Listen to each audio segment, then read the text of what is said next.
بسم اللہ الرحمن الرحیم۔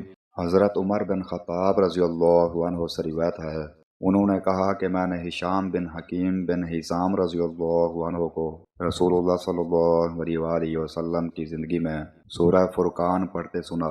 میں ان کی قرات کو غور سے سننے لگا تو معلوم ہوا کہ وہ ایسے بہت سے طریقوں میں تلاوت کر رہے تھے جنہیں رسول اللہ صلی اللہ علیہ وآلہ وسلم نے ہمیں نہیں سکھایا تھا۔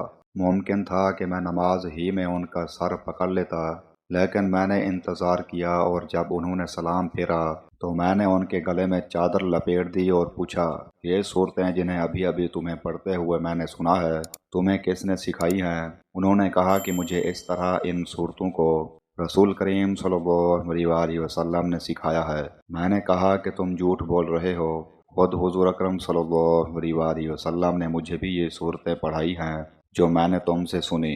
میں انہیں کھینچتے ہوئے آپ صلی اللہ علیہ وآلہ وسلم کی خدمت میں حاضر ہوا اور عرض کیا، یا رسول اللہ، میں نے خود سنا کہ یہ شخص سورہ فرقان ایسی قرات سے پڑھ رہا تھا جس کی تعلیم آپ نے ہمیں نہیں دی ہے۔ آپ مجھے بھی سورہ فرقان پڑھا چکے ہیں۔ حضرت صلی اللہ علیہ وآلہ وسلم نے فرمایا، ہشام پڑھ کر سناؤ۔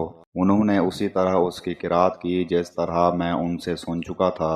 آپ صلی اللہ علیہ وآلہ وسلم نے فرمایا، اسی طرح یہ صورت نازل ہوئی ہے۔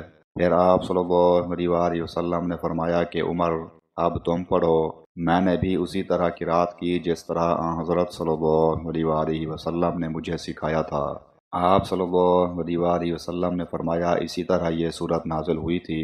پھر آپ صلی اللہ علیہ وآلہ وسلم نے فرمایا کہ قرآن مجید 7 قسم کی قراتوں پر نازل ہوا ہے، بس تمہارے لیے جو آسان ہو اس کے مطابق پڑھو۔